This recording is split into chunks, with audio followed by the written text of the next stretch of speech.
നീ കേറിയില്ല കാട്ടിക്ക് പോയിട്ടില്ലേ അവിടെ പിടിച്ചു കുടിച്ചു പോയി പുലി ഉണ്ടായിരുന്നു അപ്പൊ ആ കാട്ടിക്ക് പോയിട്ട് തിരിച്ചിങ്ങോട്ട് വന്നിട്ട് വേഗം വീട്ടിക്ക് പോയി.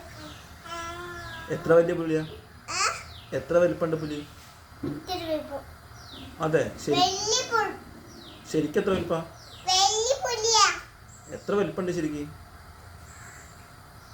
അത്ര ഉണ്ടോ ശരിക്കും? എത്ര ഇനി കുറയാണ്ടോ? ശരിക്കും എത്ര? കുറച്ചുകൂടി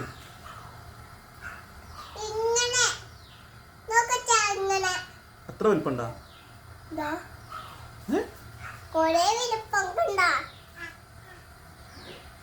അതെ ഇതെന്താ കാണിച്ച പുലി? പുലിയോ പുലി ഒന്നും കഴിച്ചില്ല. പുലി